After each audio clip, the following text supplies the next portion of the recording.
Hello friends, welcome to Ramesh TNPSC academy. இப்போ நம்ம இந்த வீடியோவில் என்ன பார்க்க போகிறோம்னா, இந்தியன் ஹிஸ்ட்ரியில் ரொம்ப முக்கியமான ஒரு டாபிக் தான் நம்ம பார்க்க போகிறோம். முகலாய பேரரசு. இந்த முகலாய பேரரசு பார்த்திங்கன்னா டெல்லி சுல்தானுக்கு அப்புறம் கட்டமைக்கப்பட்ட ஒரு மிகப்பெரிய பேரரசு தான் இந்த முகலாய பேரரசு. கிட்டத்தட்ட இதனுடைய காலம் அப்படின்னு பார்த்திங்கன்னா 1526லேருந்து 1857 வரைக்குமே இந்த முகலாய பேரரசு தான் ஆட்சியில் இருக்காங்க. ஆனால் இதில் ரொம்ப அதிகாரமிக்கவர்களாக இருக்கிறவங்க பார்த்திங்கன்னா 1707 வரைக்கும் தான், அவுரங்கசீப் வரைக்கும் தான் ஒரு அதிகாரமிக்க முகலாய பேரரசுகளாக இருக்காங்க. அதன் பிறகு வரவங்க பார்த்திங்கன்னா பிற்கால முகலாய பேரரசுன்னு சொல்லி அதை நம்ம தனியாக பார்ப்போம். இப்போ இந்த முகலாயர்கள் முதல்ல யாருன்னு நம்ம தெரிஞ்சுக்கணும். இந்த முகலாயர்களை பொறுத்த வரைக்கும் தாய் வழி அப்படின்னு எடுத்துக்கிட்டிங்கன்னா, தாய் வழி பார்த்திங்கன்னா மங்கோலிய மரபில் வராங்க. தந்தை வழி அப்படின்னு பார்த்திங்கன்னா துருக்கி வழியிலேருந்து இவங்க இருக்கிறாங்க. சொல்லப்போனால் இந்த முகலாய பேரரசுகளையே பார்த்திங்கன்னா தோற்றுவித்தவர்னா அது பாபர் தான். முகலாய பேரரசை தோற்றுவித்தவர் பாபர். ஆனால் பாபரே தன்னை பார்த்திங்கன்னா ஒரு மங்கோலிய வழி வரவர் அப்படிங்கிறத அவர் விரும்பலை. சரிங்களா? துருக்கி வழியை அவர் விரும்பினதாக கூறுகிறார்கள். இந்த பாபருடைய மகன் தான் பார்த்திங்கன்னா ஹுமாயூன். சரிங்களா? இந்த முகலாய அரசுகள்லேயே முக்கியமானவங்கன்னா நம்ம ஒரு 6-7 பேரை நம்ம முக்கியமாக பார்த்தாலே போதும். அதில் யாருன்னா முதல்ல பாபர், முகலாய பேரரசை தோற்றுவித்த பாபர் நம்ம முக்கியம் பார்க்கணும். அதன் பிறகு ஹுமாயூன் அவர்கள், அவருடைய மகனான ஹுமாயூன். அப்புறம் ஷெர்ஷா சூர். ஆனால் இவர் முகலாயர்கள் கிடையாது. நடுவில் சூர் இடைவெளி அப்படின்னு சொல்லுவாங்க. அதாவது நடுவில் இவர் ஆட்சியை பிடிச்சிருவார். இவர் சூர் மரபை சேர்ந்தவர். இவர் முகலாயர்கள் அல்ல, ஆப்கான் அந்த இதில் வந்த சூர் மரபை சேர்ந்த ஒருவர். அவர் ஷெர்ஷா சூர் நடுவில் ஆட்சியை பிடிப்பார். அதன் பிறகு மீண்டும் ஹுமாயூன் பிடிச்சிக்கிட்டு அதன் பிறகு ஹுமாயூனுடைய மகன் அக்பர் இருப்பார், ஆட்சியில் இருப்பார். அப்புறம் ஜஹாங்கீர், ஷாஜகான், அவுரங்கசீப் இவங்கெல்லாம் தான் ரொம்ப முக்கியமான முகலாய பேரரசுகளாக திகழ்ந்திருக்காங்க. இவங்களுடைய காலத்தில் நடந்த எல்லாமே நம்ம தெரிஞ்சுக்கணும். முதல்ல பார்த்திங்கன்னா பாபர் 1526லேருந்து 1530 வரைக்குமே இருக்கார். வெறும் 4 ஆண்டுகள் தான் இருக்கார். முகலாய பேரரசையே தோற்றுவித்தவர் வெறும் 4 ஆண்டுகள்கிட்ட தான் இருக்கார். அதன் பிறகு அவருடைய மகன் இவர் இருக்கார், ஹுமாயூன் இருக்கார். அவர் 1530லேருந்து 40 வரைக்கும் இருக்கார். நடுவில் அவர்கிட்ட ஆட்சி பறி கொடுத்துருவார். அது நம்ம எப்படின்னு பார்ப்போம். மீண்டும் அதன் பிறகு 1555லேருந்து 56 வரைக்கும் அவர் இருப்பார். நடுவில் அந்த இடைப்பட்ட காலத்தில் யார் இருப்பார்னா ஷெர்ஷா சூர் இருப்பார். அவர் 5 வருஷம் இருப்பார். 1540லேருந்து 45 இருப்பார். 45 பிறகு அவருடைய வாரிசுகள் ஒரு 10 ஆண்டுகள் இருப்பாங்க. அதன் பிறகு 55-56 திரும்பவும் ஹுமாயூன் வந்த பிறகு அக்பர் அப்புறம் வருவார். 1556 அக்பர் இருப்பார். கிட்டத்தட்ட பார்த்திங்கன்னா ஒரு 50 ஆண்டுகள்கிட்ட இருப்பார். அக்பர் அனைவராலும் விரும்பப்பட்ட ஒரு சிறப்பான ஆட்சியை கொடுத்தவராக அதில் திகழ்கிறாரு அக்பர் அவர்கள். 1605 வரைக்கும் இருக்கார். அதன் பிறகு ஜஹாங்கீர் 1605லேருந்து 27 வரைக்கும் இருக்கார். அப்புறம் ஷாஜகான் 1627லேருந்து 58. அப்புறம் இறுதியாக அவுரங்கசீப் 1707 வரைக்குமே இருக்கார். அதன் பிறகு பிற்கால முகலாயர்கள் வராங்க. ஸோ அவங்களையுமே நம்ம பார்ப்போம். சரிங்களா? ஸோ இதுதான் ஜஸ்ட் உங்களுக்கு ஒரு இது மாதிரி டைம்லைன் மாதிரி. இது தெரிஞ்சிட்டாலே உங்களுக்கு ரொம்ப ஈஸியாக நீங்கள் முகலாயர்களை பார்த்துடலாம். இப்போ ஃபஸ்ட்டு பாபர். இந்த பாபர் அவர் எங்கே இருக்கார், எப்படி இந்தியா வராரு எல்லாமே நம்ம முதல்ல தெரிஞ்சுக்கணும். இந்த பாபர் பார்த்திங்கன்னா இவருடைய தந்தை பெயர் பார்த்திங்கன்னா உமர் ஷேக் மிர்சா மன்னர். இவர் பிறந்த இடம் எங்கன்னு பார்த்திங்கன்னா உஸ்பெகிஸ்தான்கிட்ட இருக்குது. உஸ்பெகிஸ்தானா அவர் இந்தியாவிலே இல்லை, உஸ்பெகிஸ்தானில் பார்த்திங்கன்னா பர்கானா அப்படிங்கிற இது பகுதியில் பிறக்கிறாரு. கிட்டத்தட்ட தன்னுடைய இளமை பருவத்திலே சின்ன பையனாக இருக்கும்போதே ஒரு 10-12 வயது இருக்கும்பொழுதே தன்னுடைய தந்தையை இழந்துடுறாரு. அதனால் அவர் பிறந்த உஸ்பெகிஸ்தான், அந்த உஸ்பெகிஸ்தானில் இருக்கக்கூடிய பார்கானா அவருடைய சொந்த நிலத்தையே அவர் பார்த்துக்கிறது கடினமாகிடுது. ஏன்னா அங்கே நிறைய பேர் சூழ்ச்சி செய்து அவர்கிட்ட அவருடைய அந்த பிறந்த பகுதியவே கைப்பற்றணும்னு சொல்லிட்டு நிறைய பேர் இருக்காங்க. அவருடைய இளம் வயது அவருக்கு ரொம்ப போராட்டமிக்கதாக பாபருக்கு இருக்குது. ஆனாலும் அவர் துணிச்சலோட எதிர்த்து போராடி அதை கைப்பற்றுறாரு. அவருக்கும் பார்த்திங்கன்னா ஒரு பெரிய பேரரசை நம்ம கட்டமைக்கணும். ஒரு தைமூர் எப்படி ஒரு மிகப்பெரிய பேரரசை கட்டி எழுப்புனாங்க, அந்த மாதிரி நமக்கும் ஒரு மிகப்பெரிய பேரரசை கட்டி எழுப்பணும்னு அவர் ஆசைப்படுறாரு. ஆனால் அந்த உஸ்பெகிஸ்தான் அந்த பகுதிகளில் அவரால் வந்து பெரிதாக அந்த அப்பேற்பட்ட ஒரு பேரரசை கட்டி எழுப்ப முடியலை. அதன் பிறகு என்ன பண்ணுறாருனா 1519 24 அப்படியே இந்தியா பகுதிகள் பக்கம் இருக்கக்கூடிய பகுதிகள், பாகிஸ்தான் பக்கம் இருக்கக்கூடிய பகுதிகள் அங்கிட்டெல்லாமே கொஞ்சம் கொஞ்சமாக கைப்பற்றுறாரு. போரா, கஜினி, அப்புறம் வந்து பார்த்திங்கன்னா காப்பூர், அப்புறம் வந்து லாகூர் போன்ற சின்ன சின்ன பகுதிகளை இவர் கைப்பற்றிட்டு அங்கே தன்னுடைய வந்து ஒரு வலிமை மிக்க மன்னனாக பிரகடனப்படுத்திட்டு இருக்கிறாரு. அப்போ தான் அவருக்கு வந்து இந்தியாவிலேருந்து அழைப்பு வருது. இது நம்ம லாஸ்ட்டு கிளாஸில் டெல்லி சுல்தான்லேயே பார்த்தோம். டெல்லி சுல்தானுடைய கடைசி மன்னன் அப்படின்னு அழைக்கப்படக்கூடியது யாருன்னா இப்ராஹிம் லோடி. அந்த இப்ராஹிம் லோடியை முடிவுக்கு கொண்டு வந்தது கடைசியில் முதலாம் பானிபட் போரில் பாபர் தான் தோக்கடிச்சார்னு நம்ம வந்து லாஸ்ட் வீடியோவிலே பார்த்தோம். ஆனால் பாபர் எப்படி இந்தியாவுக்கு வந்தார், இந்தியா மீது படையெடுத்து வந்தார் அப்படின்னா அவருக்கு அழைப்பு வந்திருக்கும். இந்தியாவிலேருந்து 2 பேர் அழைப்பு கொடுத்துருப்பாங்க. முதல்ல வந்து தௌலத் கான் லோடியே அழைப்பு கொடுத்துருப்பாரு, வாங்க வந்து இங்கே வந்து இப்ராஹிம் லோடியை எதிர்த்து போர் பண்ணுங்கன்னு பாபருக்கு அழைப்பு கொடுத்துருப்பாரு. அதே மாதிரி ராணா சங்கான்னு சொல்லிட்டு ராஜபுத்திர மன்னரும் வந்து போர் வந்து பண்ணுங்க, இந்தியா மீது படையெடுத்து வாங்கன்னு அழைப்பு கொடுத்துருப்பாங்க. காரணம் இப்ராஹிம் லோடியோட ஆட்சி அவ்வளோ கொடுமையாக இருந்தது அப்படின்னு, மக்களுக்கு வந்து ரொம்ப கொடுமையான ஒரு ஆட்சி அவர் கொடுத்துட்டு இருந்தாருன்னு இவங்க வந்து 2 பேரும் அழைப்பு கொடுத்துருப்பாங்க. சொல்லப்போனால் தௌலத் கான் லோடி இப்ராஹிம் லோடியோட ஒரு அமைச்சர் முக்கிய ஆளுநர் மாதிரி இருந்தார். இருந்துமே இவங்கெல்லாம் வந்து பாபருக்கு அழைப்பு கொடுத்துருப்பாங்க. அந்த அழைப்புதலின் பெயரில் 1525 இந்தியாவுக்கு வருகை கொடுக்குறாரு. டெல்லியை நோக்கி இந்தியாவுக்கு வருகை கொடுக்குறாரு. தொடக்கத்தில் வந்து தௌலத் கான் லோடி பாபரை வர சொன்னாலும் பின்பு தௌலத் கான் லோடியே பாபரை எதிர்க்கிறாரு. அவருடைய மனம் மாறி இல்லை பாபரே நம்ம எதிர்ப்போம்னு சொல்லிட்டு லாகூர்லேயே எதிர்க்கிறாரு. லாகூரில் மிகப்பெரிய சண்டை நடக்குது. இதுதான் வந்து ரொம்ப முக்கியமான ஒன்று, முதல் பானிபட் போர். சரிங்களா? ஸோ இல்லை பானிபட் போர் அடுத்து ஃபஸ்ட்டு லாகூர்லேயே சண்டை ஆரம்பிச்சிருது. 1525 பாபர் வர்சஸ் தௌலத் கான் லோடி நடக்குது. அதில் பாபர் வந்து தௌலத் கான் லோடியை தோக்க அடிச்சுட்டு அடுத்து அப்படியே இங்கே டெல்லிக்கு வராரு. அங்கே வந்து டெல்லிக்கு வர வழியில் பானிபட்லேயே போர் நடக்குது. முதலாம் பானிபட் போர் 1526 ஏப்ரல் 21. டேட் ரொம்ப முக்கியம், இது அடிக்கடி கேட்டிருக்காங்க. முதல் பானிபட் போர் எங்கே நடந்துச்சு? பானிபட்டில் தான். டேட் வந்து 1526 ஏப்ரல் 21 நடக்குது. மிகப்பெரிய படையை கொண்ட இப்ராஹிம் லோடியை பாபர் எப்படி தோக்கடிச்சார்னா, இப்ராஹிம் லோடிட்ட 1,00,000 பேருக்கு மேலே இருக்கிறாங்க, மிகப்பெரிய படையை வச்சுருக்காரு.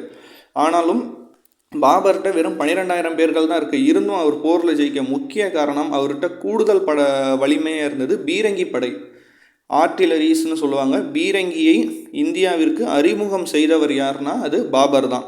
ஸோ பாபர் தான் முதல் பானிபட் போரில் ஜெயிக்கிறாரு. அவர் ஜெயிக்கிறதுக்கு பெரிதும் காரணமாக இருந்தது பீரங்கி படை. தன்னை விட 10 மடங்கு வலிமை மிக்க படையை அவர் தோக்கடிச்சார்னா அவர்கிட்ட வந்து அப்போ இருந்தது பீரங்கி படை. பீரங்கி படையை அப்போ யாருமே எதிர்பார்க்கல, பயன்படுத்தியும் பார்க்கல. இவர் துருக்கிக்கு போகிறாரு, அங்கே இப்படி ஒரு நவீனமான ஆயுதம் இருக்குன்னு சொல்லிட்டு அதை பயன்படுத்துகிறாரு. அது மிகப்பெரிய வெற்றியை கொடுக்குது அவருக்கு. சரிங்களா? அப்போ முதல் பானிபட் போரில் பாபர் ஜெயிக்கிறாரு. பாபர் வர்சஸ் இப்ராஹிம் லோடி தோற்கடிக்கப்படுறாரு. அதுலேருந்து டெல்லி சுல்தான் வீழ்ச்சி அடையுது. முகலாய பேரரசை கட்டமைக்கிறாரு பாபர். 1526 முகலாய பேரரசு ஸ்டார்ட் ஆகுது. அதன் பிறகு என்ன ஆகுதுன்னா தொடர்ச்சியாக போர் அவருக்கு வந்துக்கிட்டே இருக்குது. 26 பானிபட் போர், 27 கானுவா போர் அப்படின்னு சொல்லுவாங்க. இந்த கானுவா போர் யாருக்கு நடக்குதுன்னா பாபர் வர்சஸ் ராணா சங்கா. நம்ம ஏற்கனவே பார்த்தோம், தொடக்கத்தில் இந்தியாவிற்கு போர் படையெடுத்து வாங்க அப்படின்னு அழைப்புதல் கொடுத்த ராஜபுத்திர வீரரான ராணா சங்காவே பாபர் மீது எதிர்த்து போர் பண்ணுறாரு. ஆனால் போரில் பாபர் தான் ஜெயிக்கிறாரு, ராணா சங்கா தோல்வி அடைகிறாரு. இந்த போரின் பெயர் கானுவா போர் 1527. அதன் பிறகு 1528 சந்தேரி போர் அப்படின்னு சொல்லுவாங்க. சந்தேரி போர் யாருக்கு நடக்குதுன்னா அதுவுமே பாருங்கள் பாபர் வர்சஸ் மேதினி ராய் அப்படிங்கிற ஒரு ராஜபுத்திர மன்னரை எதிர்த்து நடக்குது. அதுலேயும் வந்து பார்த்திங்கன்னா பாபர் தான் வெற்றி அடைகிறாரு, தொடர்ச்சியான வெற்றி. அதன் பிறகு 1529 கூகக்ரா, சரிங்களா, கூகக்ரா போர் அப்படின்னு சொல்லுவாங்க. முகமது லோடியை எதிர்த்து ஒரு போர் பண்ணுறாரு. ஆப்கானியரான முகமது லோடியை எதிர்த்து பாபர் வந்து போர் செய்கிறாரு. அதுலேயும் பாருங்கள் பாபர் தான் வெற்றி அடைகிறார். தொடர்ச்சியாக வெற்றி அடைந்து பின் வந்து பார்த்திங்கன்னா 1930 கொஞ்சம் இளம் வயதிலேயே வந்து பார்த்திங்கன்னா மரணத்தை அடைகிறாரு பாபர். இயற்கை மரணம். அவர் வந்து பார்த்திங்கன்னா இயற்கை மரணம் அடைகிறாரு. ரொம்ப இளம் வயதிலேயே ஒரு மிகப்பெரிய பேரரசை கட்டமைக்கணுங்கிற கனவில் இருந்தவர் இளம் வயதிலே வந்து பார்த்திங்கன்னா இறந்து போகிறாரு. அவருடைய சுயசரிதையை சொல்லக்கூடிய நூலின் பெயர், பாபரின் சுயசரிதையை சொல்லக்கூடிய நூலின் பெயர் துசுக்கி பாபரி. இது கேட்டிருக்காங்க, துசுக்கி பாபரி, பாபர் அவர்களுடைய சுயசரிதை. சரிங்களா? அதன் பிறகு 1530 வந்து மரணம் அடைகிறாரு. பின்பு 1530 அடுத்து அவருடைய மகனான ஹுமாயூன் வந்து ஆட்சிக்கு வர்றாரு. இந்த ஹுமாயூன் அந்த பெயருக்கு பொருள் என்ன அப்படின்னு வந்து பார்த்திங்கன்னா நல்வாய்ப்பு மற்றும் அதிர்ஷ்டசாலி அப்படின்னு அதனுடைய பெயர். பாபருடைய மூத்த மகன் ஹுமாயூன், அவருக்கு நிறைய சகோதரர்கள் இருக்காங்க. தன்னுடைய இறுதி காலம்னா அவர் எப்படி சொல்கிறதுனா உடல்நலம் குறைஞ்சி தான் பாபர் வந்து இறக்குறாரு. அப்போ ஹுமாயூன்ட்ட அவர் வேண்டிக்கிட்டதாக சொல்கிறாங்க, சகோதரர்களுடைய ஒற்றுமையாக இரு, நாட்டை நல்லபடியாக பார்த்துக்க, சகோதரர்களிடம் ஒற்றுமையாக இரு, சண்டை வேண்டாங்கிற மாதிரி அவர் கூறியதாக சொல்கிறாங்க. ஸோ என்னதான் அவர் பேரில் வந்து அதிர்ஷ்டசாலி நல்வாய்ப்புங்கன்னு பொருள் இருந்தாலும் ஹுமாயூனுடைய கதையை நம்ம இப்போ பார்க்கும்போது ரொம்ப வருத்தமாக இருக்கும். ஏன்னா அவருக்கு வந்து அதிர்ஷ்டமே இல்லாத மாதிரி இருக்கும்.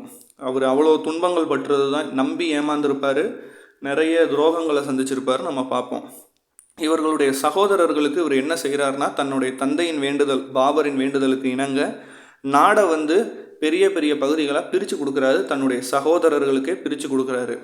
உதாரணத்துக்கு பாருங்கள், கம்ரான் அப்படிங்கிற பகுதி, கம்ரான் அப்படிங்கிற சகோதரருக்கு காபூல், அப்புறம் வந்து கந்தகார் அப்படிங்கிற ஆப்கான் பகுதிகளை பூரா தன்னுடைய சகோதரருக்கு பிரித்து கொடுக்குறாரு ஹுமாயூன். அப்புறம் வந்து பார்த்திங்கன்னா அஸ்காரி அப்படிங்கிற சகோதரருக்கு வந்து பார்த்திங்கன்னா சம்பல் மற்றும் குஜராத் போன்ற பகுதிகளை வந்து கொடுத்துருக்காரு. அப்புறம் ஜீண்டாலுக்கு வந்து பார்த்திங்கன்னா ராஜஸ்தானில் இருக்கக்கூடிய அல்வார் போன்ற பகுதிகள் எல்லாத்தையுமே வந்து தன்னுடைய சகோதரர்களுக்கே வந்து பார்த்திங்கன்னா ஹுமாயூன் பிரித்து கொடுக்குறாரு. அவர் டெல்லி மற்றும் ஆக்ரா பகுதிகளில் வந்து அவர் ஆட்சி செஞ்சிட்ருக்காரு. ஸோ தன்னுடைய தம்பிகளிடம் பெரிதும் அன்பு காட்டிய அவர் தன்னுடைய நாடை வந்து பல பகுதிகளாக பிரித்து தன்னுடைய சகோதரர்களுக்கே பிரித்து கொடுக்குறாரு. அதன் பிறகு என்ன நடக்குதுன்னா, 1532 ஆட்சிக்கு வந்த 2 ஆண்டுகளில் ஒரு போர் வருது, சூனார் கோட்டை. சரிங்களா? சூனார் கோட்டை போர் நடக்குது. யாருக்குன்னா ஹுமாயூன் வர்சஸ் ஷெர்ஷா. இதில் என்ன ஆகுதுன்னா, ஷெர்ஷாவை வந்து இவர் வீழ்த்துற தருவாயில் இருக்கார். ஹுமாயூன் தான் ஜெயிக்கிற மாதிரி இருக்குது. ஆனால் ஷெர்ஷா வந்து ஹுமாயூன்கிட்ட ஒரு கோரிக்கை வைக்கிறாரு, என்னை வந்து நீங்கள் இப்போ விட்டுருங்க, அதற்கு பதிலாக நான் வந்து உங்களுக்கு சில வாக்குறுதிகள் தரேன். என்னென்னா, நான் போய் உங்களுக்காக பீகாரை வந்து நான் கைப்பற்றிட்டு வந்து தரேன், உங்களுக்கு வந்து நான் எப்படி சொல்கிறது வரி தரேன், அந்த மாதிரி சில வாக்குறுதிகளை ஷெர்ஷா கொடுத்ததாக சொல்கிறாங்க. ஹுமாயூன் அதன் காரணமாக அவர் வந்து விட்டுறாரு ஷெர்ஷாவை. ஆனால் இதுதான் அவர் லைஃப்பில் செஞ்ச ஒரு மிகப்பெரிய தவறுன்னு சொல்லுவேன். ஏன்னா அதன் பிறகு வரக்கூடிய 2 போர்களில் ஷெர்ஷா தான் ஹுமாயூனை தோக்கடிப்பார். சொல்லப்போனால் ஆட்சியவே அவர் பிடிச்சிக்குவார். இவர் மன்னித்து விட்ட ஒரு ஷெர்ஷா பின்பு இவருக்கே வந்து ஒரு மிகப்பெரிய நெருக்கடியை தர ஆளாக மாறுறாரு. எப்படின்னு நம்ம பார்ப்போம். ஹுமாயூன் வந்து பார்த்திங்கன்னா அதன் பிறகு என்ன செய்கிறாருன்னா, ஷெர்ஷா போயிடுறாரு, அவருடைய வாக்குறுதியை நம்பி ஏமாந்துடுறாரு. ஹுமாயூன் அதன் பிறகு தீன்பானா அப்படிங்கிற நகரத்தை அமைப்பதிலேயே கவனமாக இருக்கார்.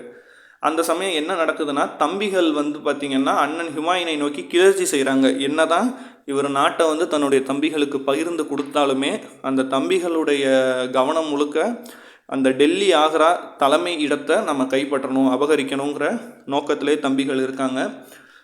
அதன் விளைவாக எல்லாரும் என்ன பண்ணுறாங்கன்னா, கிளர்ச்சியை தொடங்குறாங்க. அண்ணன் வந்து ஒரு நகரை அமைப்பதில் கவனமாக இருக்கிறாங்க. அந்த நகரின் பெயர் தீன்பனா. ஆனால் தம்பிகள் கிளர்ச்சியை ஆரம்பிக்கிறாங்க. அதில் ரொம்ப பண்ணதே யாருன்னா, ஜீண்டால், இந்த ஆழ்வார் ராஜஸ்தான் பகுதிகளை பிரித்து கொடுத்தாங்கன்னு நம்ம பார்த்தோம்ல. ஸோ அவர் தான் வந்து பார்த்திங்கன்னா கிளர்ச்சிகளை ரொம்ப பண்ணுறாரு. அதன் பிறகு ஹுமாயூனுக்கும் ஷெர்ஷாக்கும் சௌசா போர் நடக்குது 1539. அதில் ஹுமாயூன் தோக்கடிக்கப்படுறாரு. ஷெர்ஷாவுடைய கையே ஆதிக்கமாக இருக்குது.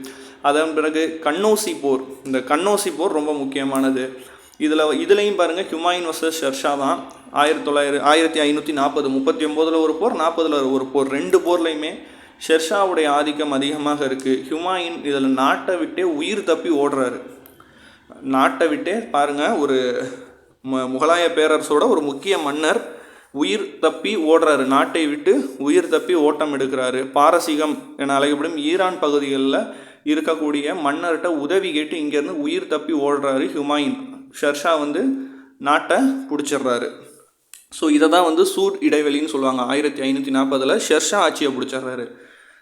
இவர் என்ன பண்ணுறாருன்னா, அதன் பிறகு அங்கே ஓடுறாரு, ஈரான் போகிறாரு, உயிர் தப்பி போகிறாரு ஹுமாயூன். அங்கே போய் ஹமிதா பேகம் அப்படிங்கிறவங்கள மனம் முடிக்கிறாங்க. சரிங்களா, ஹமிதா பேகம் அப்படிங்கிறவங்கள மனம் முடிக்கிறாங்க, திருமணம் செஞ்சுக்கிறாங்க. அவங்களுக்கு பிறக்கக்கூடிய குழந்தை தான் 1540களில் திருமணமாகுது. 1542 அமர்கண்ட் அப்படிங்கிற இடத்துல இவங்களுக்கு பிறக்கக்கூடிய குழந்தை தான் அக்பர் அவர்கள். அக்பர் பிறக்கிறாரு. எங்கன்னா பகுதி வந்து அமர்கோட். சரிங்களா, 1542 பிறக்கிறாரு. மன்னர் ஷா அதன் பிறகு அவருக்கு உதவி செய்து மீண்டும் அவர் இங்கே வருகை தராரு, இந்தியாவுக்கு வருகை கொடுக்குறாரு. அவருடைய உதவியோட, மன்னர் ஷா உதவியோட மீண்டும் வந்து இந்தியாவுக்கு வராரு ஹுமாயூன். வந்த உடனே முதல் போரே வந்து பார்த்திங்கன்னா தம்பியோட தான் நடக்குது. அண்ணன் ஹுமாயூனுக்கும் தம்பி கம்ரான். இந்த கம்ரான் யாருன்னா நமக்கு ஏற்கனவே பார்த்துருக்கோம். காம்பூல், அப்புறம் ஆப்கானில் வந்து கந்தகார் அப்படிங்கிற பகுதிகளெல்லாம் இவருக்கு தான் கொடுத்துருந்தாங்க. அந்த இடத்த பூரா அண்ணன் வந்து போர் செஞ்சு திரும்ப எடுத்துக்கிறாரு. சரிங்களா, ஸோ தம்பியால் மிகப்பெரிய துரோகத்துக்கு ஆளாக்கப்பட்டவர் தான் இந்த ஹுமாயூன். பிறகு என்ன பண்ணுறாரு, இப்படியே திரும்பி எல்லா பகுதிகளையும் பிடிச்சி மீண்டும் ஆட்சி 1555 வந்து மீண்டும் ஷெர்ஷாவெல்லாம் விரட்டிட்டு, அதன் பிறகு அவருடைய ஷெர்ஷாவுடைய வாரிசுகளெல்லாம் விரட்டிட்டு 1555 மீண்டும் ஆட்சிக்கு வராரு. ஆட்சியை பிடிச்சு அடுத்த வருஷமே 1556 இவருடைய நூலகத்தில், லைப்ரரியில் படிக்கும் பொழுது படிக்கட்டில் தவறி விழுந்து ஒரு மரணம் அடைகிறாரு. பாருங்கள், எவ்வளோ பெரிய போராட்டத்துக்கு பிறகு ஆட்சியை பிடிச்சி, நாட்டை பிடிச்சி ஒரே வருஷத்தில் இப்படி இதாகிட்டார். இது இவர் தடுமாறி விழுந்து இறந்ததை வந்து ஒருத்தர் வந்து மேற்கோள் சொல்லியிருப்பாங்க, வாழ்க்கை முழுவதும் தடுமாறிய ஹுமாயூன் வாழ்க்கையை விட்டே தவறி விட்டார்னு சொல்லிட்டு ஸ்டான்லி லென்ஃபோல் அப்படிங்கிறவர் வந்து குறிப்புகளை கொடுத்துருப்பார். ஸோ இப்போ இவருடைய ஆட்சி, ஹுமாயூன் ஆட்சி பார்த்தோம். முதல்ல பாபர் பார்த்தோம், அதன் பிறகு ஹுமாயூன் பார்த்தோம். ஹுமாயூனுடைய போர்கள்லாம் கேட்பாங்க. இப்போ ஹுமாயூனுடைய ஆட்சி காலம் 1530 40, பின் 55 56. இந்த நடுவில் இடைப்பட்ட ஒரு 15 ஆண்டு காலம் இருக்குது. அந்த இடைப்பட்ட 15 ஆண்டு காலத்தை தான் சூர் இடைவெளி அப்படின்னு சொல்லுவாங்க. சூர் மரபை சேர்ந்த அந்த ஷெர்ஷா, நம்ம ஏற்கனவே பார்த்தோம், 2 போர்களில் ஹுமாயூனை தோக்கடிச்சார். என்னென்னு வந்து பார்த்திங்கன்னா சௌசா போர், அப்புறம் வந்து கன்னௌசி போரில் தோக்கடிச்சார். ஸோ இவர் வந்து ஆட்சியை பிடிச்சிருவார். சரிங்களா, ஆனால் இவருமே 15 ஆண்டுகள்னால் 15மே இவர் இருக்க மாட்டார். 5 வருஷம் தான் இவர் இருப்பார். பிறகு அவருடைய வாரிசுகள் வந்துடுவாங்க. இந்த ஷெர்ஷா ஷூர், இவருக்கு இந்த ஷெர்ஷா அப்படின்னு எப்படி பேர் வந்துச்சுன்னா, ஒரு வலிமை மிக்க புலியை கொண்டிருப்பார். நம்ம பார்ப்போம். இவர் வந்து பீகாரில் வந்து பிறந்தார். பீகாரில் சாசாரம் அப்படிங்கிற கல்லறை மாடத்தில் தான் பிறந்திருப்பார். ஸோ இவரை வந்து பார்த்திங்கன்னா ஜாகின்தாரோடைய, இவங்க தந்தை வந்து ஒரு ஜாகின்தார், அவருடைய பையன் இவர். இவருக்கு இயற்பெயர் வந்து பார்த்திங்கன்னா பரீத் அப்படிங்கிற இயற்பெயரை கொண்டவர். அது ஏற்கனவே சொன்ன மாதிரி ஒரு வலிமை மிக்க ஒரு புலியை வந்து இவர் கொண்டிருப்பார். ஷேர்க் அப்படிங்கிற புலியை கொன்றதுனால இவருக்கு ஷேர்கான் அப்படின்னு ஒரு பேரும் இருக்கும். சரிங்களா, ஆனால் ஷேர்ஷா அப்படின்னு வந்து சொல்லுவாங்க, ஷெர்ஷா அப்படின்னு சொல்லுவாங்க. அக்பருடைய வருவாய்க்கு முன்னோடியாகவே இவர் தான் இருந்திருக்கார். என்னதான் அக்பர் முகலாய பேரரசுகளில் அக்பர், அவுரங்கசீப், ஷாஜகான் போன்றவர்கள் ஒரு மிகப்பெரிய நிர்வாகத்தை வச்சுருந்தாலும் அதுக்கு முன்னோடியாக யார் இருந்திருக்காருன்னா இந்த சூர் மரபை சார்ந்த இவர் கொஞ்ச நாள் ஆட்சி பண்ணியிருப்பார். இவருடைய ஆட்சியில் தான் இந்த வருவாய்த்துறைக்கே முன்னோடியாக இருந்திருக்கு. சொல்லப்போனால் விவசாயத்துக்கு அவ்வளோ முக்கியத்துவம் இவர் கொடுத்ததா சொல்கிறாங்க. வேளாண்மை ரொம்ப முக்கியம், பயிர் சேதம் அறவே கூடாதுங்கிறதுல கண்டிப்பாக இருந்திருக்காரு. அப்புறம் அது மட்டும் இல்லாமல் வாணிபத்தில் வந்து பார்த்திங்கன்னா தங்கம், வெள்ளி போன்ற இதுக்கு வந்து தர நிர்ணயம் வந்து ரொம்ப கட்டுப்பாடாக இருந்திருக்கு. ரொம்ப கரெக்டாக வச்சுருக்காங்க. நுழைவு வரி, விற்பனை வரி மட்டுமே தான் அதில் இருந்திருக்கு. வெள்ளி நாணயங்களை ரொம்ப தரமாக கொடுத்துருக்காங்க. தாம் என்ற வெள்ளி நாணயங்களை இவங்க வந்து உற்பத்தி பண்ணியிருக்காங்க. இது 1800 வரைக்குமே இந்த நாணயங்கள் புழக்கத்தில் இருந்ததாக சொல்லப்படுது. நவீன நாணய முறையின் தந்தை அப்படின்னு வந்து இவரை வந்து சொல்லியிருக்காங்க. அது மட்டும் இல்லாமல் போக்குவரத்து, கிராண்ட் ட்ரிங்க் சாலை, அதாவது கிராண்ட் ட்ரங்க் சாலை அப்படின்னா 4 வழிச்சாலை போன்ற சாலைகளை இவர் வந்து அமைத்திருக்காங்க. விடுதி நிறைய அமைக்கப்பட்டிருக்கு. சராய் அப்படிங்கிற விடுதிகள் அமைக்கப்பட்டிருக்கு. இந்த ஷெர்ஷாவுடைய ஆட்சி காலத்தில் இருந்த கட்டுமானங்களில் முக்கியமானது வந்து பார்த்திங்கன்னா புராண கிலா கோட்டை ரொம்ப முக்கியமான ஒன்று. அப்புறம் சசாரம் கல்லறை மாடம், இவர் இறந்த பின்பு கட்டப்பட்டது, இதுவும் ரொம்ப முக்கியம். இவர் எப்படி இறந்தார் அப்படின்னு வந்து பார்த்திங்கன்னா 1545 கலிஞ்சார் கோட்டை அப்படின்னு வந்து சொல்லுவாங்க. அந்த கலிஞ்சார் கோட்டையை முற்றுகையிட்டு போகிறாரு. அங்கே மிகப்பெரிய செவர்கள் இருக்குது. அந்த செவர்களை மீறி போய் இவர் அந்த கோட்டையை கைப்பற்றணுன்னா செவர்களுக்கு வெடி வச்சுருக்காங்க. வெடி வச்சு அந்த சுவர்களை தகர்த்துட்டு தான் அவர் அங்கே போய் அந்த கோட்டையை வந்து பிடிக்கணும். அது வரைக்கும் முற்றுகையிட்டிருக்காங்க. அதனால் வெடிகள் வச்சு வெடிக்க வச்சுருக்காங்க. அந்த விபத்தில் என்ன ஆகுதுன்னா சுவர்கள் தெரித்து இவர்களுடைய படை மேலே பட்டிருக்கு. அதில் இவர் வந்து மரணம் அடைஞ்சதாக சொல்கிறாங்க. ஆனால் கோட்டை என்ன தான் இவர் வெற்றிகரமாக முற்றுகையிட்டு கோட்டையை வந்து கைப்பற்றினாலும் அந்த விபத்தில் வந்து ஷெர்ஷா மரணம் அடைகிறாரு. இவருடைய காலத்தில் இருந்த அமைச்சர்களுக்கான பெயர் திவானி விசாத் அப்படின்னா வருவாய்த்துறைக்கான அமைச்சரை திவானி விசாத் அப்படின்னு சொல்லுவாங்க. படைத்துறைக்கு வந்து பார்த்திங்கன்னா திவானி அரிஸ், சரிங்களா, திவானி அரிஸும்பாங்க. அயலுறவு துறை அமைச்சருக்கு வந்து திவானி ரசலல் அப்படின்னு வந்து சொல்லுவாங்க. அதே மாதிரி திவானி இன்ஹா அப்படிங்கிறது தகவல் தொடர்புக்கு வந்து இருக்கக்கூடிய அமைச்சருக்கு இதை சொல்லுவாங்க. அதன் பிறகு முக்கியமாக அதிகாரிகள் ஜிக்தாரை வந்து இராணுவம் அப்படின்னு சொல்லுவாங்க. முன்சிஃப் நீதி, அப்புறம் வந்து அமீன் நில வருவாய், அப்புறம் வந்து போட்டேதார் அப்படின்னு வந்து சொல்கிறாங்க கருவூல அதிகாரி. அப்புறம் கர்கூன் வந்து கணக்கர் அப்படின்னு வந்து சொல்லுவாங்க. இதெல்லாம் வந்து ஷெர்ஷாவோட இதில் இருந்தது. பின்பு ஷெர்ஷாவுக்கு பிறகு அவருடைய மகன்கள் தான் வந்து ஒரு 5 வருஷம் என்ன தான் ஷெர்ஷா ஆட்சி பண்ணாலும் அதன் பிறகு அவருடைய மகன்கள் ஒரு 10 வருஷம் அவருடைய வாரிசுகள் ஆட்சி செய்கிறாங்க. ஒன்றும் பெரிய அளவில் இல்லை. அதன் பிறகு என்ன ஆகுதுன்னா மீண்டும் தன்னுடைய வலிமையான படையை கொண்டு இவர் வராரு. ஹுமாயூன் மீண்டும் இந்தியாவுக்கு வந்து அந்த ஷெர்ஷாவுடைய மகன்களை விரட்டிட்டு நாட்டை திருப்பி கைப்பற்றுறாங்க. ஆனால் கைப்பற்றின உடனே நம்ம ஏற்கனவே பார்த்த மாதிரி நூலகத்தில் தடிக்க விழுந்து 1556 ஹுமாயூனும் வந்து மரணம் அடைகிறாரு. பின்பு ஹுமாயூனுடைய மகனான அக்பர் வந்து ஆட்சிக்கு வராரு 1556. மிக சிறப்பான ஒரு அரசர்னு வந்து சொல்லுவாங்க, பாதுகாவலர் அப்படின்னு வந்து சொல்லுவாங்க. முகலாய பேரரசின் ஒரு சிறப்புமிக்க அரசராக திகழ்ந்த அக்பர் ஆட்சிக்கு வராரு. ஸோ நம்ம அடுத்து அக்பர் தான் வந்து பார்க்க போகிறோம்.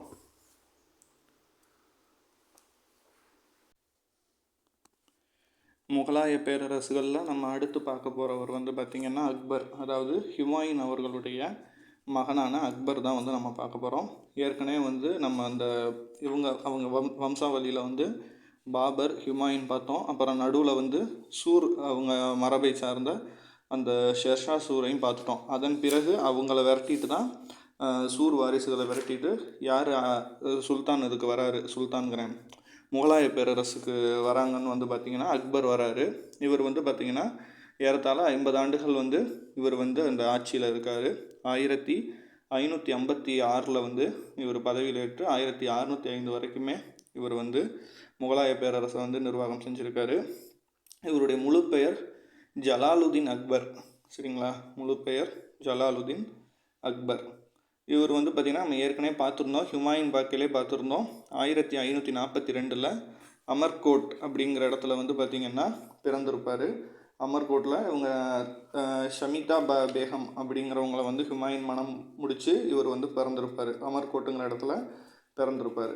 இப்போ என்ன அடுத்து இவர் வந்து பார்த்திங்கன்னா ஒரு 14 வயசுலேயே வந்து அரியணையில் ஏறியிருப்பார்.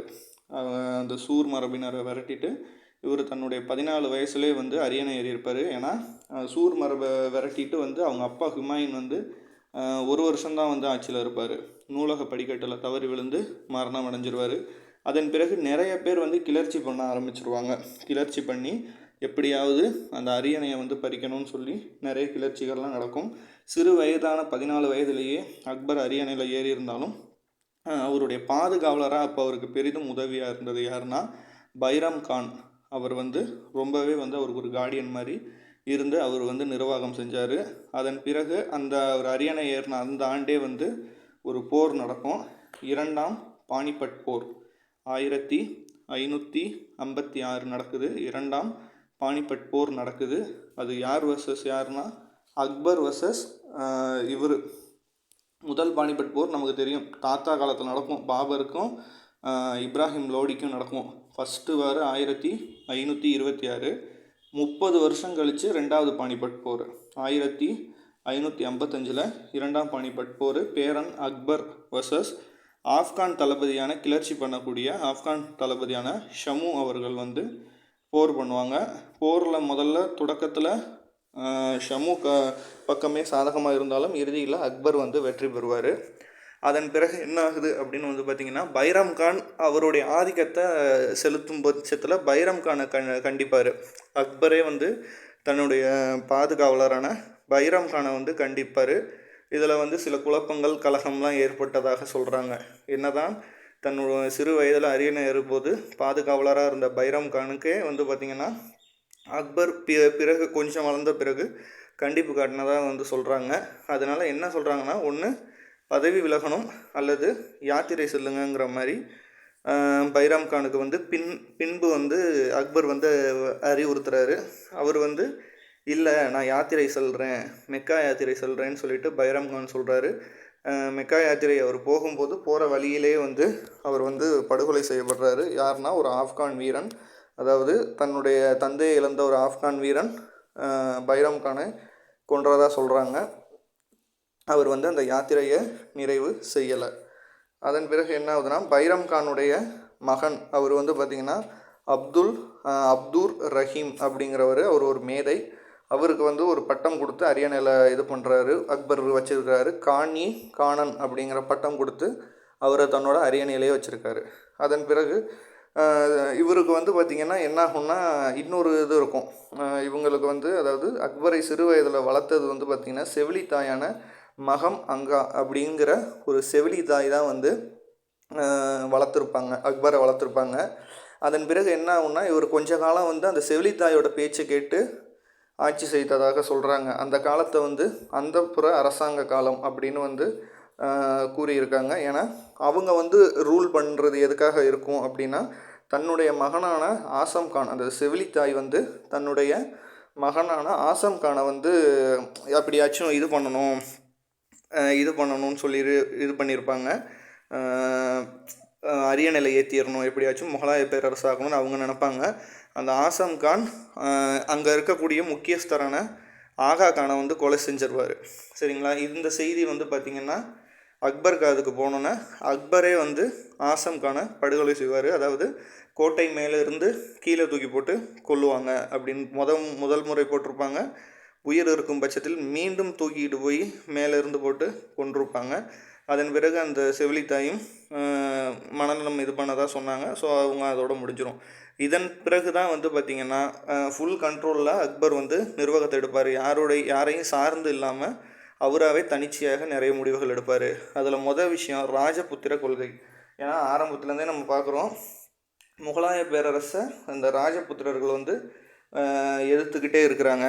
அப்போ அவங்கள வந்து நம்ம எப்படியாவது அவங்க எதிர்ப்பை தடுக்கணும்னா நம்ம சில விஷயங்களை, முக்கியமான விஷயங்களை மாற்றணும்னு சொல்லிட்டு மன உறவுகளை மேற்கொள்வார். அதாவது முக்கியமான ராஜபுத்திர மன்னர்களுடைய மகள்களை இவர் திருமணம் செஞ்சுக்குவார். அப்போ திருமணம் செய்யும் பொருட்டு என்ன ஆகும்னா, இவங்களை வந்து எதிர்ப்பது குறையும். அதன் பிறகு என்ன ஆகும்னா, ஜிசியா வரியை வந்து நீக்கம் செய்வார். பிற மதத்தவர் வந்து எங்கேயாச்சும் பிற மதத்தவர்களுக்கான அந்த கட்டுப்பாடெல்லாம் வந்து நீக்கம் செஞ்சார். இதில் வந்து இஸ்லாமியர்கள் நிறைய பேர் எதிர்ப்பு இதில் இருந்துச்சு, அக்பருக்கு இருந்தும் அவர் துணிச்சலாக நிறைய பொதுவான விஷயங்களை செஞ்சார். அதே மாதிரி புனித யாத்திரை வரி நீக்கம். இப்போ பிற மதத்தவர்கள் வந்து இப்போ ஒரு போகிறாங்க, நர்மதா, தபதி, கேதார் அந்த மாதிரி பகுதிகளுக்கு இப்போ போகிறாங்க, யாத்திரை போகிறாங்கங்கிற பட்சத்தில் அதுக்கு இருக்கக்கூடிய வரிகளை வந்து அக்பர் அவர்கள் நீக்கம் செஞ்சார். அடிமை முறை ஒழிப்பு. போரில் பிற நாட்டு படை வீரர்கள், கைது செய்யப்பட்ட படை வீரர்கள் அடிமையாக இருக்கிற முறையை வந்து செஞ்சார். உடன்கட்டை, கணவன் இருந்தால் அந்த உடன்கட்டை ஏறும் முறையை வந்து இவர் ஒழிப்பு செஞ்சார். இந்த மாதிரி முக்கிய கொள்கைகளை இவர் பண்ணார். இதனால் இவரை எதிர்ப்பவர்களுடைய எண்ணிக்கை வந்து குறைஞ்சிச்சு. இந்த மன உறவு, ராஜபுத்திரர்கள் திருமணம் செஞ்சதில் முக்கியமான ஆள் யாருன்னா ராஜா பக்ஷா மஹால். அவங்களுடைய வந்து பார்த்திங்கன்னா பஷா மஹால் அவருடைய மகளான ஜோதாப், அதாவது ஜர்காபாய் அப்படின்னு வந்து சொல்லுவாங்க. ஜோதாப் அவங்கள வந்து கல்யாணம் செஞ்சது ரொம்ப முக்கியமான ஒன்று. அதன் பிறகு பகவான் தாஸ் மகள், இவங்க 2 பேரும் ரொம்ப முக்கியமானவங்க. இவங்களுடைய மகள்களை திருமணம் செஞ்சாங்க. திருமணம் செஞ்சது மட்டும் இல்லாமல் அக்பர் என்ன செய்கிறாருன்னா, அவங்களுடைய தந்தைகள் உடன் பிறந்தார்களே முக்கிய மந்திரிகளாகவும் தளபதிகளாகவும் நியமிக்கிறாரு. இது கூடுதல் அவருக்கு வந்து பலம் சேர்க்குது. எப்படின்னா, இப்போ வந்து ராஜா பாரா மஹால் அவருடைய மகளை தான் வந்து கல்யாணம் செஞ்சுட்டு தன்னுடைய மாமனாரையே முக்கிய மந்திரியாக போட்டுடுறாரு. அப்புறம் அவருடைய மகனான ராஜா மான்சிங் அவரை வந்து படைப்பிரிவில் ஒரு முக்கிய தளபதி இதை கொடுத்துட்றாரு. ஸோ எதிர்க்க வேண்டிய ஆளே இவங்க பக்கம் ஒன்றா நின்றுக்கிறாங்க. ஸோ சொல்கிறது புரியுங்களா? அதேமாதிரி ராஜா தோடர்மால் அவரை வந்து வருவாய்த்துறை ரொம்ப முக்கியமான ஒன்று. அக்பர் காலத்தில் வருவாய்த்துறையை முக்கியமாக பார்த்துக்கிட்ட மந்திரி யார் அப்படின்னா ராஜா தோடர்மால் அவர்கள் தான். அதன் பிறகு தன்னுடைய முக்கிய நண்பரான மிகப்பெரிய அறிஞர் விகடகவின்லாம் சொல்லுவாங்க, அவர் வந்து முக்கிய மந்திரிகளில் இருக்கார். ராஜா பீர்பால். அக்பர்னாலே பீர்பால் நமக்கு தெரியும் சின்ன வயசுலேருந்து. அப்புறம் வந்து அதன் பிறகு தன்னுடைய மகனான ஜஹாங்கீருக்கு மாமனாராக இவர் தான் வருவார். பகவான் தாஸ் இவர் வந்து ஒரு முக்கிய மந்திரியாக இருக்கார். இவருடைய மகளை தான் தன்னுடைய மகனான ஜஹாங்கீருக்கு மனம் முடிப்பார். அதை நம்ம அடுத்தடுத்து பார்ப்போம். ஸோ இதெல்லாம் ஒன்று. அது மட்டும் இல்லாமல் மத கொள்கை ரொம்ப முக்கியமான ஒன்று. அக்பர் காலத்தில் இவர் வந்து நிறைய இவரை சுற்றி இருக்கக்கூடிய முக்கியஸ்தர்கள் பின்பற்றிய மதங்கள் எல்லாமே வேறு வேறாக இருக்கும். இப்போ தந்தை மற்றும் தாத்தாவான பாபர் ஹுமாயூன் 2 பேரும் வந்து பார்த்திங்கன்னா சன்னி முஸ்லீம் அந்த மத கொள்கையில் இருப்பாங்க. ஆனால் தன்னுடைய சிறு வயதில் தனக்கு வந்து ஒரு பாதுகாவலராக இருந்த பைராம் கான் அவர் வந்து பார்த்திங்கன்னா ஜிசியா முஸ்லீம் அப்படிங்கிற ஒரு கொள்கையில் இருப்பார். ஆனால் அக்பருக்கு வந்து பார்த்திங்கன்னா அதுலேயே முஸ்லீம்லேயே ஒரு பிரிவான சூஃபி மத தாக்கம் வந்து இருந்ததாக கூறுறாங்க. அதே சமயம் அவங்க திருமணம் செஞ்சவர் அக்பர் திருமணம் செய்தவங்க மனைவி வந்து ஹிந்து மத கொள்கையில் இருக்கும் பொழுது தன்னை சுற்றி இத்தனை மத தாக்கங்கள் அவருக்கு இருக்குது. ஆனால் அதில் இவர் என்ன சொல்கிறாருன்னா, அனைவருக்கும் அமைதி திட்டம் அப்படின்னு ஒரு விஷயத்த கொண்டு வர்றாரு. அதாவது சூல்க் இல் கூல் தத்துவம் அப்படின்னு ஒன்று கொண்டு வர்றாரு. அதாவது அவர் வந்து நான் ஒரு மதத்தை வந்து உருவாக்குறேன், அதுக்கு வந்து ஒரு விவாதம் வந்து வைப்போம். அதாவது இபாத் கானர் அப்படிங்கிற ஒரு வழிபாட்டு கூடம் இருக்குது.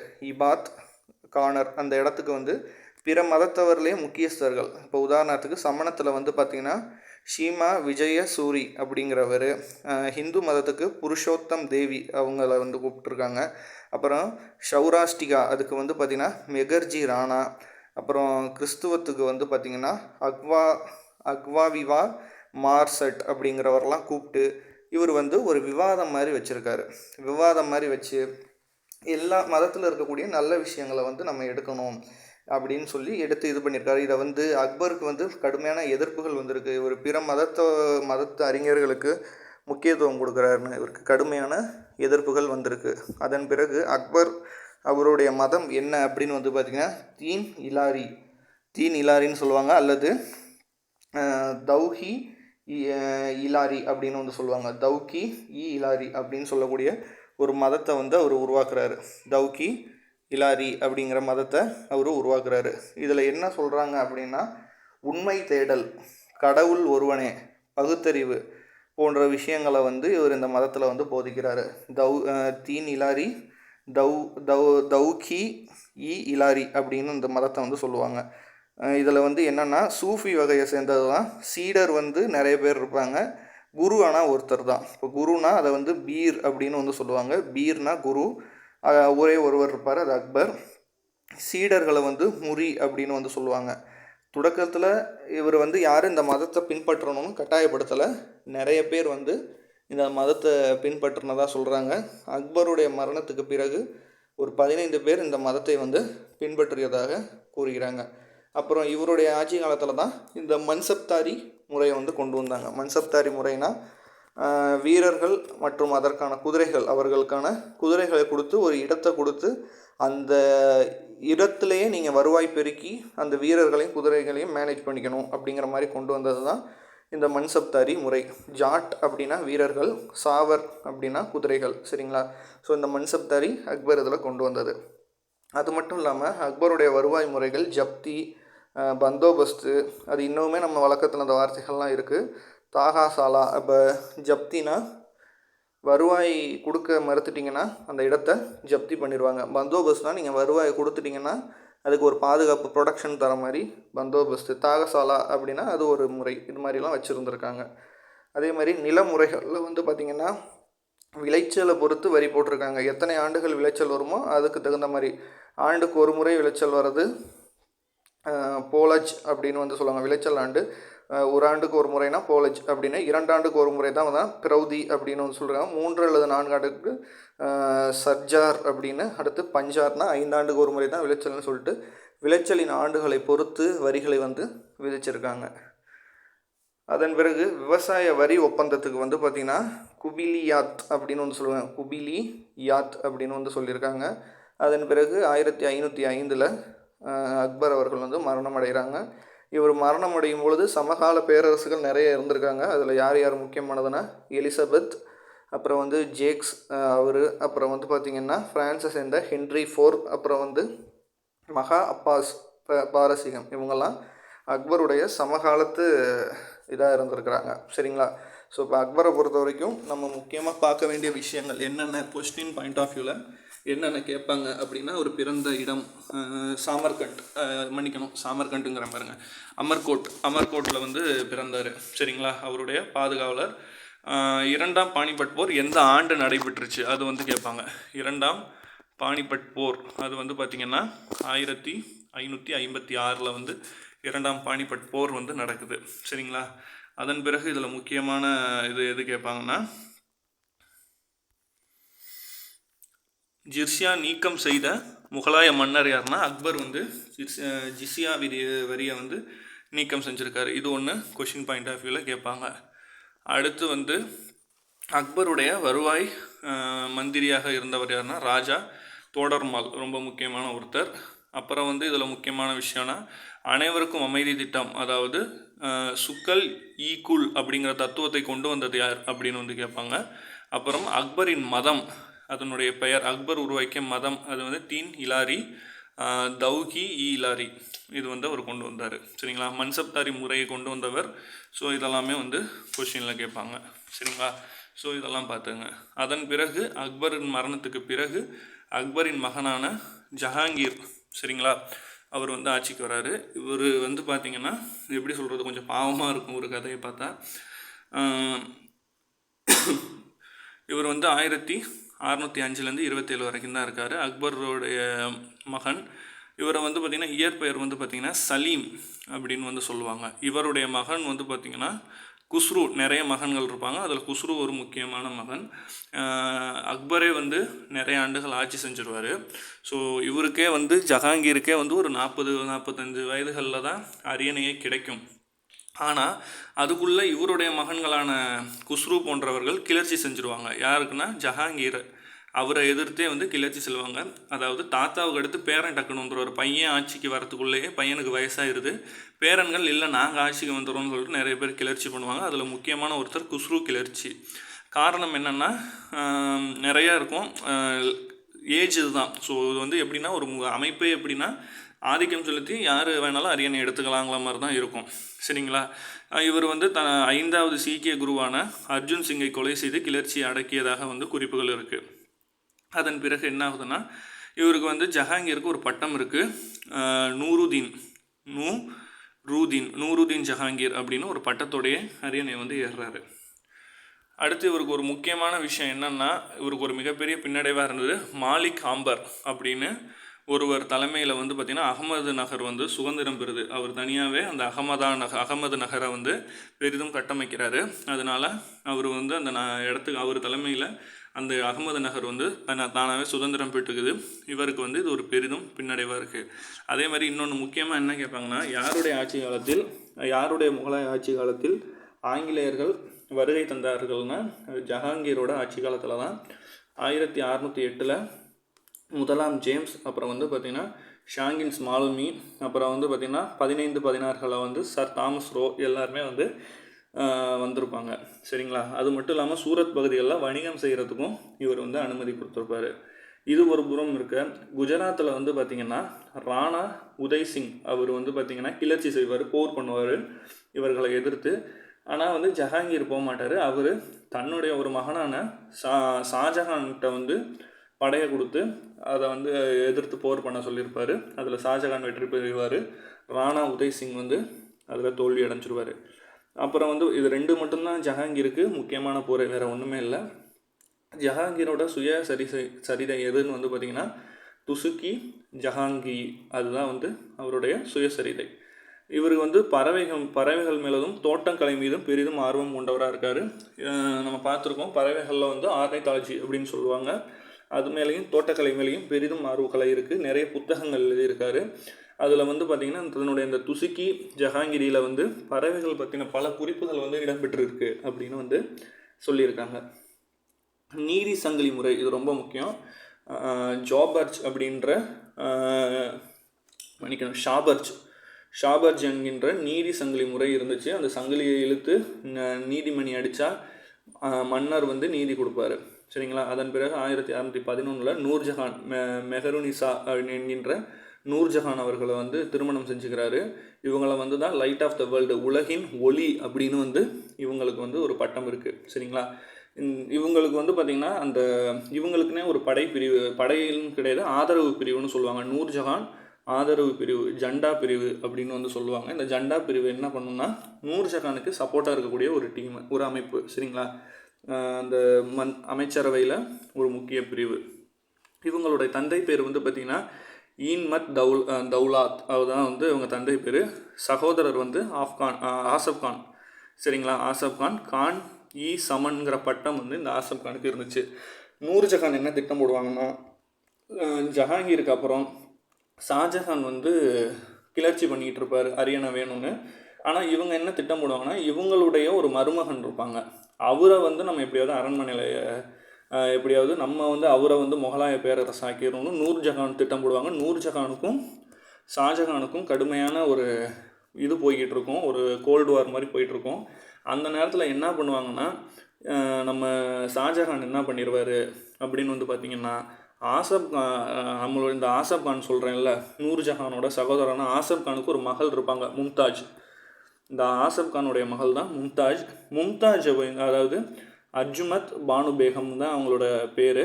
ஆனால் மும்தாஜ்னா தான் நம்ம எல்லாருக்குமே தெரியும். அவங்கள வந்து ஷாஜஹான் வந்து கல்யாணம் பண்ணிப்பார். கல்யாணம் பண்ண உடனே என்ன ஆகும்னா, ஆசப் கானோட ஆதரவு ஜஹாங்கீருக்கு போயிடும். தன்னோட தந்தையும் வந்து யாருக்கு சப்போர்ட் பண்ணுவாங்கன்னா, எல்லோரும் நினைப்பாங்க நூர்ஜஹானுக்கு சப்போர்ட் பண்ணியிருப்பாங்கன்னு. இல்லை, எல்லாருமே ஷாஜஹானுக்கு சப்போர்ட் பண்ண ஆரம்பிச்சிடுவாங்க இவர் போய் கல்யாணம் பண்ணோன்னே. அப்போ அடுத்த இளவரசராக யார் வருவாங்க, ஜஹாங்கீருக்கு அடுத்து யார் வருவாங்கன்னா ஷாஜஹான் வந்து வந்துடுவார். ஸோ அங்கே வந்து ஷாஜஹான் ஒன்றும் மரணம்லாம் அடையலை. இவர் வந்து 27லே வந்து இவர் வந்து வந்துடுவார், சரிங்களா. அதன் பிறகு இப்போ வந்து ஷாஜஹான் இருக்காங்க. ஜஹாங்கீருக்கு அடுத்து யார் வர்றாருன்னா ஷாஜஹான் வந்து அரியணையில் வந்து வந்துடுறாரு. இவரை தான் வந்து முகலாயர்களின் பொற்காலம் அப்படின்னு வந்து இவரை தான் சொல்லுவாங்க. முகலாயர்களுடைய பொற்காலம் இவர் தான். அதன் பிறகு இவரோட இயற்பெயர் வந்து கூரம் அப்படின்னு வந்து சொல்லுவாங்க.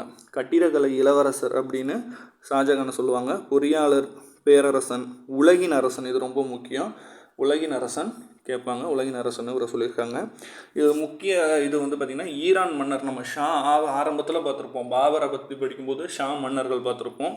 அவங்களுடைய கட்டுப்பாட்டில் இருந்த கந்தகார் பகுதி, ராஜஸ்தான் தாண்டி கந்தகார் பகுதிகளெல்லாம் இவர் திருப்பி மீட்டெடுத்திருப்பார். இது முக்கியமான ஒன்று. தக்கான ஆளுநர், அதாவது சவுத் இந்தியாவுக்கு வந்து தன்னுடைய மகனான அவுரங்கசீப்பை வந்து நியமனம் செய்வார். அவுரங்கசீப்புக்கு தக்கான ஆளுநர் பதவி கொடுப்பாரு. வங்கத்தில் வந்து பார்த்திங்கன்னா கடலோரத்தில் வந்து பார்த்திங்கன்னா ஷீஹலி அப்படிங்கிற ஒரு இடத்துல வந்து போர்த்துகீஸுகள் வந்து கூடாரம் வச்சுருப்பாங்க. அதெல்லாம் வந்து தன்னுடைய மகனிடம் வந்து வங்கத்தில் இருக்க தன்னுடைய மகன்கிட்ட வந்து தகவல் அனுப்பி அவங்களெல்லாம் விரட்டி அடிப்பார். மன்னருக்கு வந்து மயிலாசனம் அமைத்தது இவர் தான், சரிங்களா. அந்த இருக்கை வந்து மயிலாசனம் அமைத்தது இவர் தான். இவருடைய சமகாலத்தவர் தான் வந்து 14வது லூயிஸ் அவர்கள். இவர் காலத்துலேயும் நிறைய வெளிநாட்டவர்கள் வருகை கொடுத்துருப்பாங்க. பென்னியர் அவர் வந்து ஃப்ரெஞ்சு மருத்துவர். அப்புறம் வந்து வெர்னியார் அப்படின்னு வந்து சொல்லுவாங்க, வைர வியாபாரி, ஃப்ரெஞ்சு வைர வியாபாரி. அப்புறம் வந்து பார்த்திங்கன்னா மாண்டெல்கோ, இவர் வந்து ஜெர்மனி பயணின்னு சொல்லுவாங்க, சரிங்களா. அப்புறம் பீட்டர் முண்டி, இவர் வந்து இங்கிலாந்து வணிகர். அப்புறம் மனுஷி, இத்தாலி எழுத்தாளர். இவரெலாம் வந்து ஷாஜஹானுடைய காலத்தில் வருகை கொடுத்தவர்.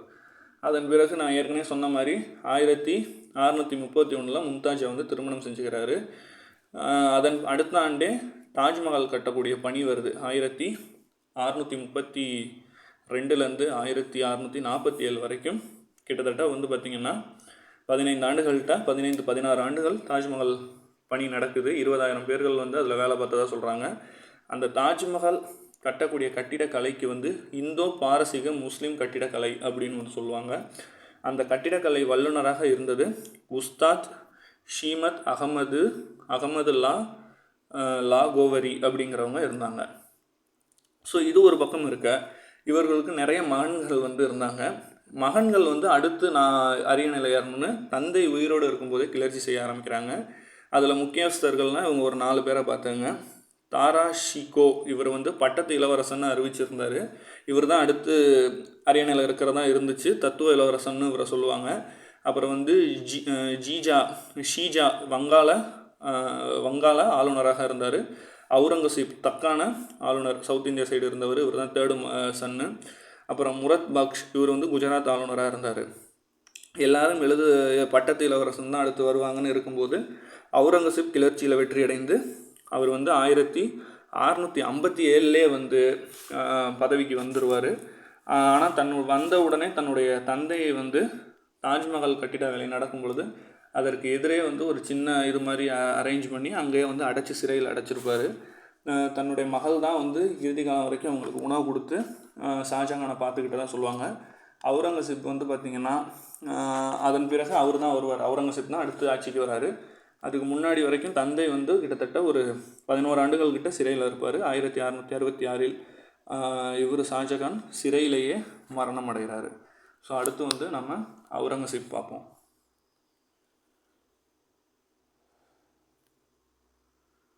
ஷாஜகானுக்கு பிறகு தொடர்ச்சியாக நம்ம பார்க்க இருக்கக்கூடிய ஒரு நபர் வந்து பார்த்திங்கன்னா அவுரங்கசீப். ஏற்கனவே நம்ம வந்து ஷாஜகானில் வந்து பார்த்துருந்தோம். அவர் வந்து அவருதில் வந்து அவருடைய மகன்கள் நிறைய பேர் இருந்தாங்க. அடுத்து வந்து அரியணை ஏறுறதுக்கு நிறைய பேர் இருந்தாங்க. ஆனால் அதில் வந்து தக்கான ஆளுநராக இருந்த அவுரங்கசீப் தான் வந்து பார்த்திங்கன்னா ஷாஜகானுக்கு பிறகு அவர் தான் வந்து ஆட்சியில் இருந்தார். சொல்லப்போனால் ஷாஜகான் உயிரோடு இருக்கும் பொழுதே அவர் வந்து பதவிக்கு வந்துடுவார். 1658 அவுரங்கசீப் வந்து பதவிக்கு வந்துடுவார். ஆனால் ஷாஜகான் வந்து பார்த்திங்கன்னா சிறையில் 1666 தான் வந்து பார்த்திங்கன்னா மரணம் அடைவார். ஆனால் பட்டத்து இளவரசன், தத்துவ இளவரசன் என்று அழைக்கப்படக்கூடிய தாரா ஷிகோ அவர் தான் வந்து ஷாஜகானுக்கு அடுத்து வரதா இருக்கும். ஆனால் அவுரங்கசீப் அவர் வந்து கிளர்ச்சி மூலியமாக அவர் வந்து பார்த்திங்கன்னா அவர் வந்து அடுத்து முகலாய பேரரசாக மாறிடுவார்.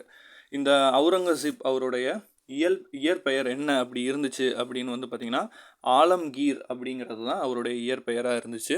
இவர் வந்து பார்த்திங்கன்னா 1658 1707 வரைக்குமே வந்து பார்த்திங்கன்னா முகலாய பேரரசாக வந்து இருந்தார்.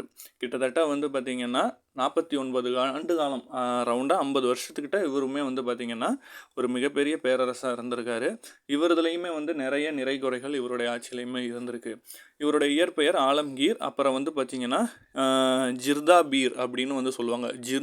ஜிந்தா பீர் அப்படிங்கிற பட்டம் வந்து இவருக்கு, அதாவது துறவி அப்படின்னு வந்து இவருக்கு வந்து அந்த பட்டம் இருக்குது. சொல்லப்போனால் இவர் வந்து ஒரு ஒழுக்க சீலராக தான் வந்து வாழ்ந்திருக்காரு. நிறைய எப்படி சொல்கிறதுனா மத கோட்பாடுகளுக்கு உட்பட்டவராக இவர் இருந்திருக்காரு. அதே மாதிரி இதனுடைய பொருள் என்ன அப்படின்னா உலகை வெல்பவர் அப்படின்னு வந்து இதுக்கு வந்து ஒரு பொருள் இருக்குது. இப்போ எப்படி நம்ம இவருக்கு பார்த்துருந்தோம், யாருக்குன்னா பாபருடைய மகனான ஹுமாயூனுக்கு வந்து ஒரு இயற்பெயருக்கு வந்து ஒரு அர்த்தம் இருக்கும். ஹுமாயூன்னா அதோடைய அர்த்தம் என்ன அப்படின்னா அதிர்ஷ்டசாலி, நல்வாய்ப்புன்னு பார்த்தோம். அதே மாதிரி இவருக்கு அவுரங்கசீப்புக்கு வந்து உலகை வெல்பவர் அப்படிங்கிற ஒரு அர்த்தம் இருக்கும். இவர் வந்து பார்த்திங்கன்னா வைதீக சன்னி முஸ்லீம் அதை வந்து சார்ந்தவராக இவர் வந்து திகழ்ந்திருக்கார் அவுரங்கசீப். முதா சீப் அப்படிங்கிற ஒழுக்க நெறி ஆர்வலர் அப்படிங்கிற ஒரு இதை உருவாக்குனதே இவர் தான். முதா சீப் அப்படின்னா யாரெல்லாம் அந்த சமய கோட்பாட்டுக்கு எல்லாரும் உள்ளடங்கி இருக்காங்களாங்கிறத வந்து கண்காணிக்கிறதுக்காகவே இந்த ஆய்வாளர்கள்லாம் வந்து ஒழுக்க நெறி ஆய்வாளர்கள்லாம் அறிமுகப்படுத்தியதே இவர் தான், அவுரங்கசீப் தான். இவர் இதில் ஒரு பெரிய பிரச்சனை என்னன்னா, இவர் மீண்டும் ஜிசியா வரியை வந்து பார்த்திங்கன்னா ஜிசியா வரியை விதித்தார். இப்போ நம்ம வந்து பார்த்தோம், ஃபஸ்ட்டு இருந்துச்சு, பிறகு அக்பர் வராரு. அக்பர் வந்து ஜிசியா வரியை வந்து நீக்கிறாரு. அப்புறம் திருப்பி இப்போ வந்துடுது. ஸோ இது வந்து பார்த்திங்கன்னா முகலாய பேரரசுக்கு ஒரு மிகப்பெரிய பின்னடைவாக இருக்குது. மீண்டும் வந்து ராஜபுத்திரர்கள் எல்லார்ட்டையுமே வந்து இவர் வந்து ஒரு வெறுப்பை சம்பாரிச்சுக்கிற மாதிரியே இதாகுது.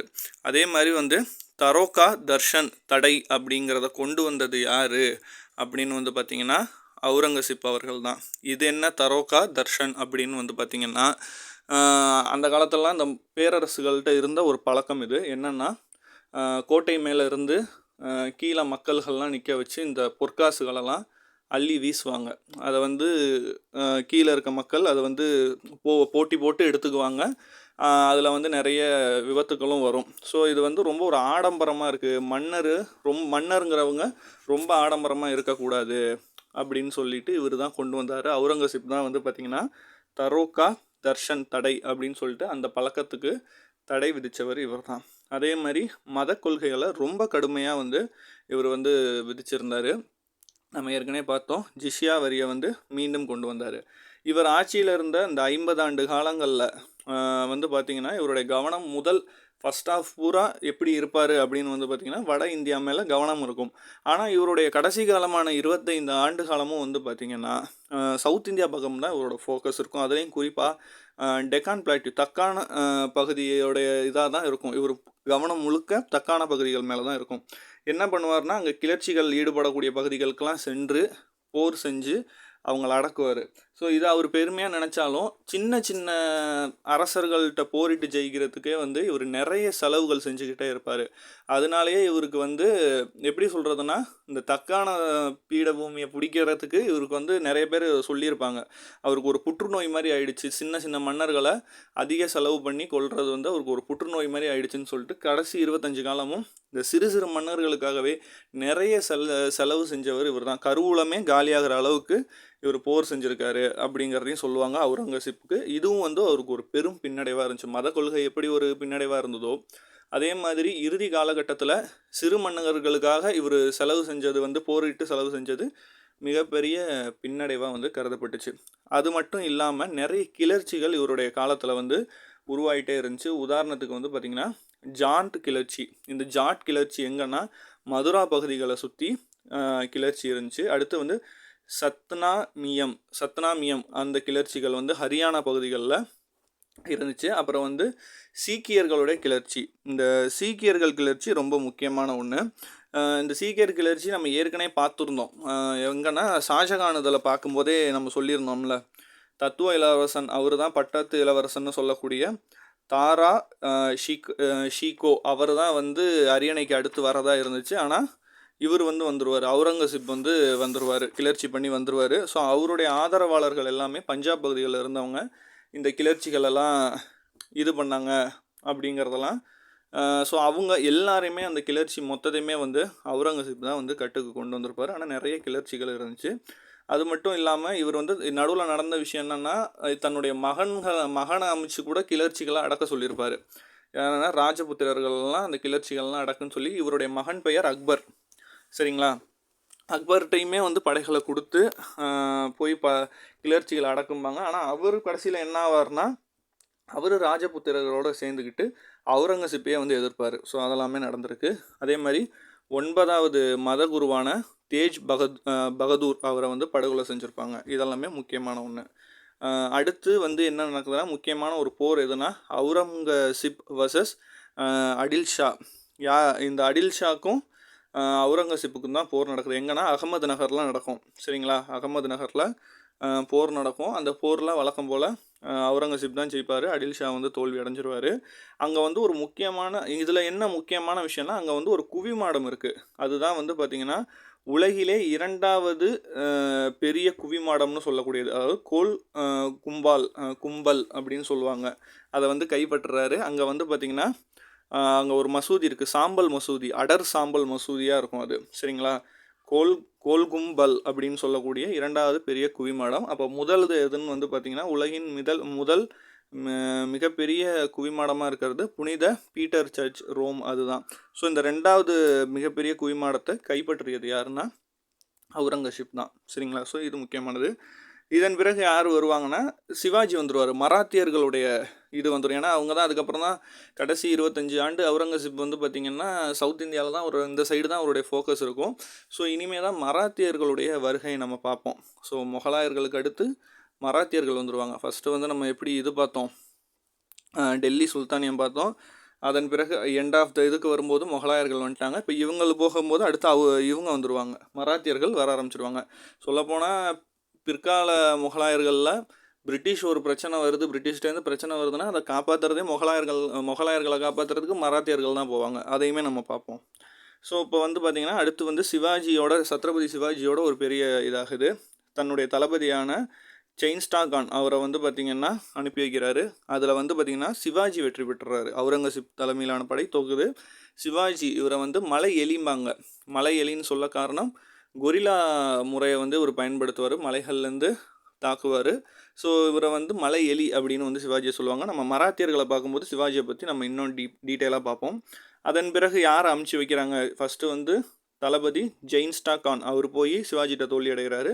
பிறகு 1665 ராஜா தேசிங் அவரை வந்து அனுப்புகிறாரு, சிவாஜியோட போர் செய்ய போகிறாரு. அங்கே வந்து போரில் என்ன ஆகுதுன்னா ஒரு உடன்படிக்கை போகுது, பரந்தர் உடன்படிக்கை நடக்குது, சரிங்களா. அதன் பிறகு அதன்படி தான் அதுக்கப்புறம் இந்த வரியெல்லாம் இது போடுவாங்க. நம்ம ஏற்கனவே பார்த்த மாதிரி இந்த குதிரைகளுக்கு இதுக்கெல்லாம் இது போட்டிருப்பாங்கல்ல, குதிரைக்கு இத்தனை குதிரை இருந்துச்சுன்னா அதுக்கு இப்படி ஒரு நம்பர் போட்டுக்கிட்டு மெயின்டைன் பண்ணுவோம். மன்சத்தாரி முறையெல்லாம் நம்ம பார்த்துருப்போம். அந்த மாதிரி படை அதெல்லாம் வந்து சிவாஜி மகனுக்குமே வந்து அதை வந்து இம்ப்ளிமெண்ட் பண்ணுவாங்க. அதன் பிறகு 1676 ராஜ்கார் கோட்டையை வந்து சூறையிடுவார். யாருன்னா சத்ரபதி சிவாஜி.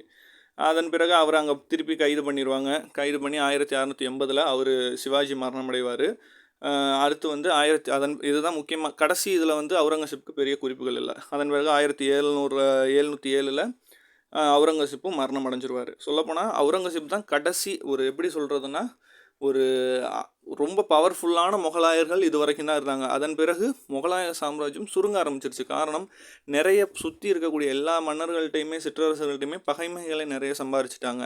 அதன் பிறகு ஆங்கிலேயர்களுடைய வருகை இங்கே வருது, பிரெஞ்சுக்காரர்களுடைய வருகை, எல்லாமே என்ன ஆகுதுன்னா முகலாய பேரரசுக்கு ஒரு சரிவாகவும் பின்னடைவாகவுமே இருக்குது. அதன் பிறகு வலிமை மிக்க ஒரு முகலாய பேரரசு வந்து என்ன ஆகுதுன்னா ஒரு சிற்றரசாக மாறிடுது. இதன் பிறகு டெல்லியில் வந்து அவங்க ஒரு சிற்றரசாக இருக்காங்க. அவங்களுக்கு ஒரு ப்ராப்ளம்னாலே மராத்தியர்கள் வந்து காப்பாற்றுற மாதிரி ஆயிடுது. அதை மராத்தியர்கள்லாம் நம்ம தனி போர்ஷனாக பார்ப்போம்.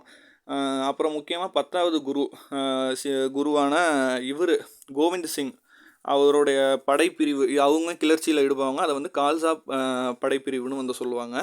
அதன் பிறகு அவுரங்கசீப் 1707 மரணம் அடைகிறாரு. இந்த 707க்கு அப்புறம் வரக்கூடியவங்க எல்லாருமே ஒன்றும் அந்தளவு இப்போ நம்ம இவ்வளோ நாள் பார்த்தோம், இவ்வளோ நேரம் பார்த்தோம்.